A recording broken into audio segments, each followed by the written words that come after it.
Dawn broke soft over the desert, the horizon bleeding pink into gold, as if the very sky were ashamed of what it must witness. Clara Mayfield sat small in the back of a rattling wagon, her father's broad frame blocking half the light. She clutched her faded shawl as though it could shield her from more than the chill. Some girls were given ribbons. Some were given hope. Clara, at 18, was being given away, still untouched, still a virgin, to a man she had never spoken more than 3 words to. Dust rose behind the wagon wheels like smoke, and it seemed to Clara the road itself mourned for her. She dared not look at her father. Silas Mayfield's jaw was hard, his eyes set straight ahead, as if by not meeting her gaze he might forget she was flesh and blood and not just coin in his pocket. She had learned long ago that his silence was not protection but punishment. Still, when the wagon jolted over a rut, she reached out instinctively to steady herself against him. He shifted away. They entered town at a crawl. The townsfolk were already gathering, as though word had flown faster than the dust. Clara felt their stares burrow into her skin. "There she is," someone muttered. "Still a virgin, poor thing." Others smirked into their palms. Shame burned her cheeks, but she kept her eyes fixed on the saloon's porch, where Jedediah Carter stood waiting. He looked weathered, as though the sun in grief had carved him from stone. A widower, the whispers said. 3 children. A heart locked in the grave of his late wife. And now, Clara's keeper. Inside the saloon's back room, the air smelled of stale whiskey and wood smoke. Clara sat, small as a sparrow, as her father dealt with business. She heard the words debt, agreement, take her, but they floated like smoke, too harsh to hold. Jed Carter gave no smile, no welcome, only a nod of weary acceptance. Clara's chest tightened at his silence. To the others, it looked like indifference. To her, it felt like being buried alive. She lowered her gaze, hands trembling in her lap. The bargain was struck. That evening, she rode beside Jed in silence. The ranch road, long and empty. He said nothing, his hat low, his profile hard against the horizon. When the house came into view, Clara's breath caught. It stood alone against the plains, tall but tired, its windows dark, its porch sagging with memory. Inside, the air was heavy with cedar and shadows. The furniture seemed untouched, as though waiting for a woman who would never return. Jed's late wife's shawl still hung by the door. Clara felt herself an intruder in a home that did not want her. The children emerged from the stairs, one by one. Eleanor, sharp-eyed at 12, folded her arms and stared. Thomas, 9, hovered near the rail, suspicious but curious. Ruthie, the youngest, peeked from behind a banister, wide-eyed, thumb in her mouth. They looked at Clara as though she were a ghost. Eleanor's voice broke the silence. "You'll never be her." The words cut clean. Clara swallowed hard, nodding as though agreement might shield her from the wound. Her room was small, plain, with a narrow bed that smelled faintly of cedar. She touched the quilt folded neatly at the foot, wondering who had sewn it, whose hands had stitched the corners. That night she lay stiff beneath it, listening to the old house creak with memory, every sound reminding her she did not belong. In the days that followed, she tried to find her place. She rose early, folded linens, scrubbed dishes. She tried to help in the kitchen, but Eleanor snatched the spoon from her hand with a glare. "You'll ruin it." Clara only smiled weakly and stepped aside. In town, at church, the whispers trailed her. Mrs. Agnes Holloway was loudest, leaning close to her companions. Given to him like a horse, she hissed, making no effort to soften her words. Clara kept her eyes on the hymn book, but her throat burned with shame. Jed Carter remained silent, his grief a wall she could not climb. He ate in quiet, worked in quiet, slept in quiet. To Clara, his silence was heavier than any insult. She wondered if he hated her presence, but small moments flickered in the stillness. Ruthie slipped her a flower one morning, whispering shyly, "For you." Thomas hovered near as she mended his shirt, his eyes darting away when she caught him watching.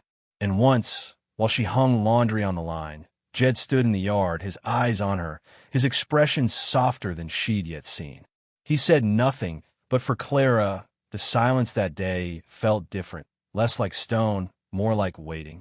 And so her days stretched on, filled with labor and whispers, rejection and faint flickers of grace. She was neither wife nor servant, not mother nor daughter, but something in between, lingering in the quiet space where loneliness and hope met. And though the world seemed determined to strip her of worth, Clara Mayfield held tight to the one thing still her own, her endurance. For though she had been given away, some part of her whispered still, she had not yet been broken. The days wore on, stitched together with silence and small gestures, until Clara began to weave herself into the fabric of the Carter Ranch almost without noticing. She rose before dawn, her bare feet brushing cold planks, and lit the stove so the house smelled of biscuits before the children stirred. Ruthie followed her like a shadow, slipping a small hand into hers when no one was looking. Thomas, still hesitant, began to bring her little things, an arrowhead, a feather, a smooth stone, as if testing whether she could be trusted. Even Eleanor, though sharp of tongue, sometimes lingered near the doorway, listening to Clara hum while she worked. Jed watched from the periphery, his silence no longer heavy with disdain, but with something softer, something unspoken. When the corral fence split one morning, Clara came to hold the post steady while Jed hammered the rail back into place. Their hands brushed, rough against soft, and though neither spoke, the air between them changed. It was not the blaze of romance that townsfolk dreamed of, but the first fragile warmth of fire struck in the dark. At church the whispers grew louder. "Given to him like a mule," hissed Mrs. Holloway, lips pursed sharp as a knife. "A virgin wasted on grief." Clara heard every word, each syllable like a pebble thrown at her back. She lifted her chin, though her chest burned. She walked with quiet dignity down the aisle, hymn book clutched to her chest. Jed surprised her then. He stepped to her side, his shadow long beside hers, and walked her past the stairs.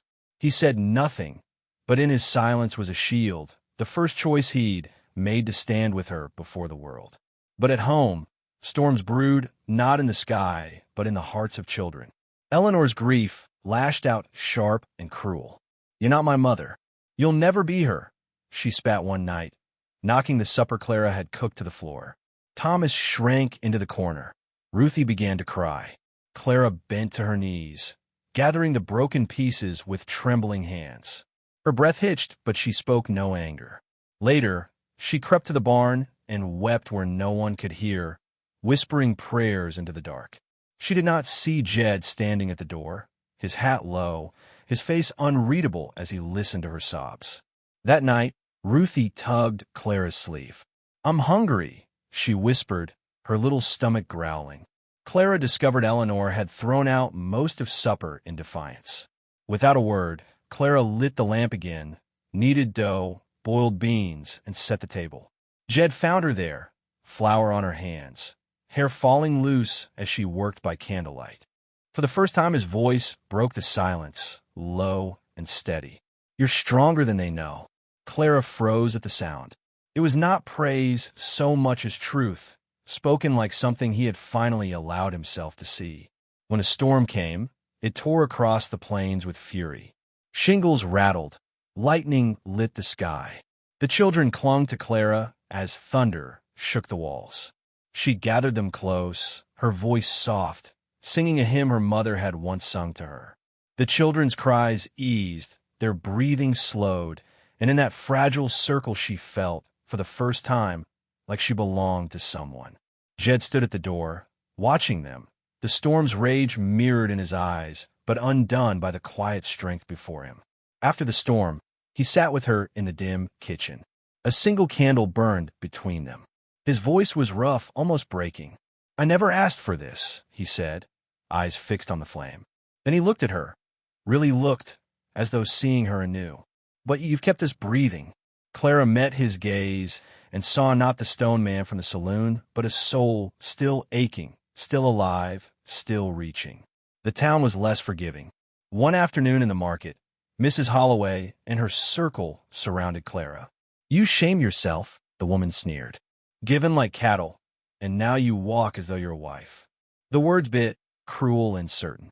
Clara's hands trembled, but she did not bow. Her voice was quiet, but it carried. "I was given, yes, but I choose now. I choose to stay. I choose to make this house a home." Her chin lifted, her eyes unflinching. The circle murmured, shocked at her boldness. And then Jed was there, silent as always, but his action louder than any word. He stepped beside her, his calloused hand resting lightly over hers. For the first time, he touched her in public, not as possession, but as choice. The crowd stilled, the whispers fell flat. It was not scandal they saw, but the quiet strength of two people standing together against the... It was not scandal they saw, but the quiet strength of two people standing together against the tide. When they returned home that evening, Clara moved through the house with a lighter step. In the children's room, Eleanor sat on the bed, her face pale with thought. She reached into a drawer and pulled out a ribbon, faded blue, frayed at the edges. It had once belonged to her mother. Wordless, she pressed it into Clara's hand. For Clara, it was more than acceptance.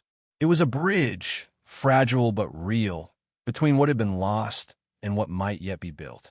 And so, in that house where grief had lingered like dust, something new began to breathe. Not fiery passion, not swift romance, but something steadier, like a river carving stone, shaping a new home from silence and small acts of grace. Some girls are given away, but life, in its secret mercy, gives us back to ourselves.